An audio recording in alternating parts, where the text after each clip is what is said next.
अगर आप मूंग खा के बोर हो चुके हैं तो ये वीडियो ज़रूर देखें।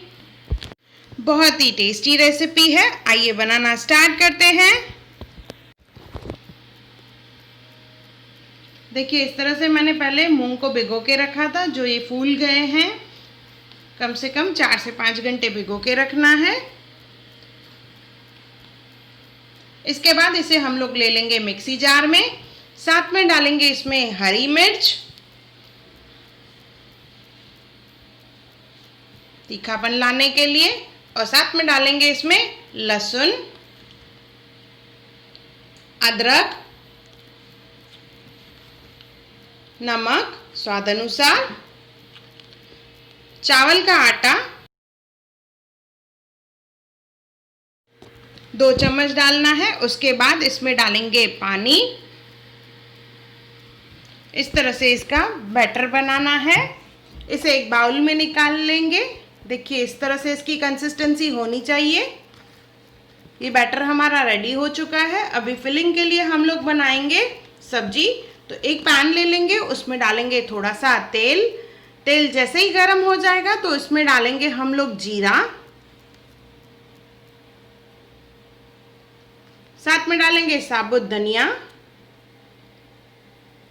कड़ी पत्ता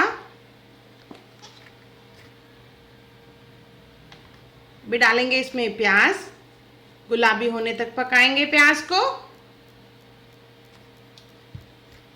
हरी मिर्च भी डाल लेंगे साथ में।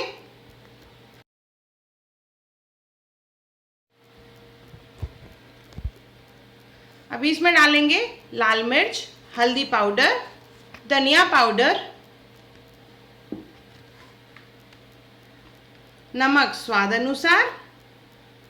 अच्छे से मिक्स कर लेंगे।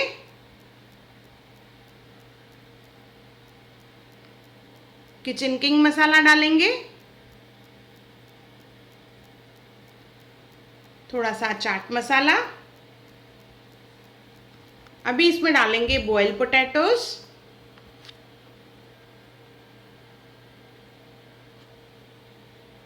अच्छे से मिक्स कर देंगे जैसे आलू और मसाला मिक्स हो जाए। धनिया डालेंगे इसमें, हल्का सा मिक्स कर देंगे। ये हमारी फिलिंग तैयार हो गई है। अभी जो हमने बैटर बनाया है उसमें से देखिए क्या बना रही हूँ मैं। तवा ले लेंगे और उसमें डालेंगे हम लोग बैटर, और ये हमारा बनेगा मूंग का डोसा। देखिए, सेम जैसे चावल के आटे से डोसा बनता है वैसा ही क्रिस्पी बनेगा। टेस्ट बहुत बढ़िया है और हेल्दी भी है। इसे दोनों तरफ से थोड़ा सा पकाएंगे। आपको सॉफ्ट चाहिए तो आप सॉफ्ट रखें, और क्रिस्पी चाहिए तो क्रिस्पी बनाएं इसे। इसमें जो हमने सब्जी बनाई है वो इसमें फिल करेंगे और इसे रोल कर देंगे। ये हमारा मूंग का डोसा तैयार हो गया है।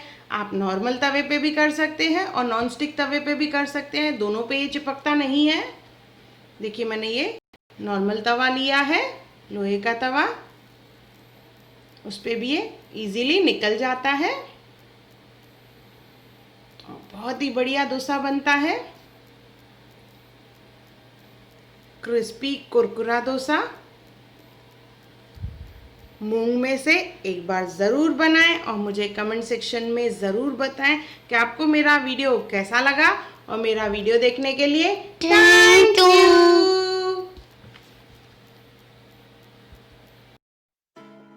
हाय everyone, welcome to channel Hunar Muskaan का।